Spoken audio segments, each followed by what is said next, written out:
So you're sitting with your spouses and with all the inhabitants of Jannah in one place. And then Allah subhanahu wa ta'ala releases the veil. And you see Allah. You see Allah. And there you see your palace minimum made of golden bricks and silver bricks. It has been kept together with musk, pure musk. How? Allahu A'lam. And the light is humongous. It emanates from the arsh of Allah subhanahu wa ta'ala. That's the light of Jannah, there's no sun. Can a woman get pregnant in Jannah? I want children.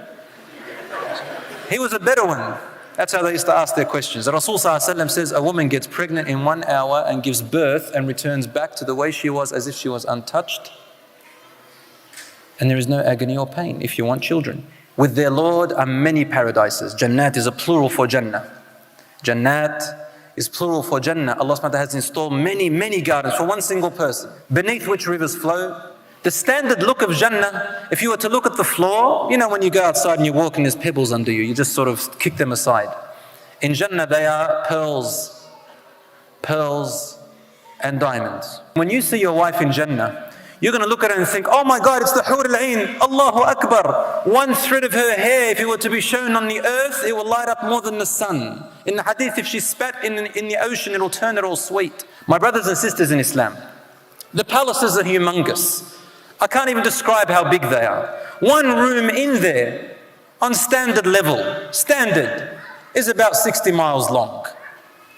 And how many rooms are in there? Uncountable. How many palaces are there in your land? Allahu Akbar. Count, and you'll keep counting, subhanallah. And in that palace, the angels have prepared an exquisite meal for you and your wife and the inhabitants of Jannah. There is a meal and a feast that you are going to receive. As a welcome to all the inhabitants of Jannah, what is it?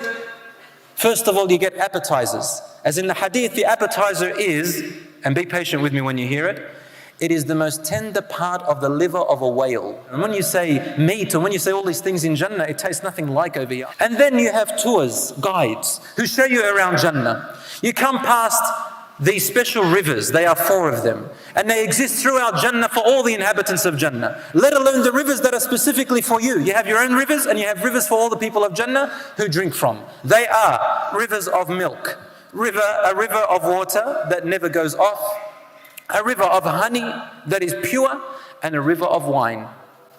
Again, don't think water of this world, milk of this world, honey of this world, or wine of this world. Then you get wine from a fountain called Salsabil, but it's not intoxicant. And then the feast comes along. The angels bring to you the meat of beef. It is a buffalo that has been grazing in the most tender parts of the grasses of Jannah since the day Jannah was created, prepared for you. And it will be slaughtered, and then you will eat from its meat. You will eat beef, and you're thinking to yourself, but I don't like beef in this world. Well, in Jannah it's not the same beef. And guess what? It's been mixed with all the spices and all the things that you love. And Allah has created these angels or these people who make it, and they are chefs. Imagine being created a chef by Allah subhanahu wa ta'ala to do that. There are special creatures in Jannah whom Allah has created to decorate your palace. So forget about all the interior designers that you've ever thought of. These are the best. Allah has created them to decorate and design the interior of your palace. And the first thing that you are given is to quench your thirst. After all this time of waiting in the day of judgment, you are given wine, which is mixed with ginger, to refresh yourself in the waiting area. And you are with these beautiful people with bright faces. They're all smiling, they're all cheerful. They're all telling you, come and read my book. And you say, read mine. And they say, well, you know, what about mine? Look what I've done here. And Allah subhanahu wa ta'ala has wiped away all the sins. No one knows them. They're a secret between you and Allah subhanahu wa ta'ala. You can never get enough of something. You can never get full. You can never get hungry. You don't go to the toilet. I see the young boys and girls here. You don't go to the toilet there ever again. So you don't have to worry about your mums and dads telling you, did you go to the toilet this morning? Up there, there's no toilet. You don't need to. There's nothing that smells anymore. There's nothing that You don't sweat anything smelly. It's just pure enjoyment. You can never get enough of everything. You can swim in a river made of chocolate and eat chocolate fish if you want, and you will never get enough because there's no diabetes, there's no issues of overweight, there's no issues of underweight, there's no issues of anything at all. And you're looking around and you see these beautiful trees, the trunks made of gold. What's that? Made of gold? Is it like the gold of this world? No. They're silver. Is it like the silver of this world? No. You look at it and you say, this is gold, that's silver, but it's not like any gold I've ever seen before or silver I've ever seen. The trunks are huge. The leaves are massive. The shade is humongous. There are trees that take a horse to gallop very fast, as in the hadith. A very fast, swift horse for 3 days to cross just the shade of some of its trees. Alayhi wasallam did say, فِيهَا مَا لَا عَيْنٌ رَأَتْ. In paradise there are things that no eye has ever seen. وَلَا أُذُنٌ سَمِعَتْ. And no ear has ever heard. وَلَا خَطَرَ عَلَى قَلْبِ بَشَرٍ. And it hasn't even occurred to the heart of any creation. It is at the doors of Jannah, and the door is opened. The angels who are standing to welcome the people, they say to them the first word. What do you think they say first thing? Peace. Because this is what we're all yearning for. The description of this door, it's a marvelous door, huge door, very wide, hundreds of kilometers wide in fact, because Allah subhanahu wa ta'ala's doors to Jannah are wide and His generosity is immense. Imagine there are tents in Jannah. They are actually hollow pearls, one big pearl and it's hollow. Its size is 60 miles in length. I wonder what's in there.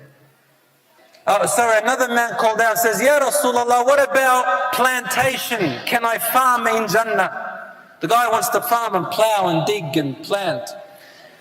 He said, Rasulullah smiled and he said, Allahu Akbar. In Jannah, you plant the seed and suddenly the beauty of your crops begins to race with your eyes. Sabaqa al-nadar, meaning your eyes and the beauty and the growth, it's in a race now. She said, that's Jannah. That's paradise.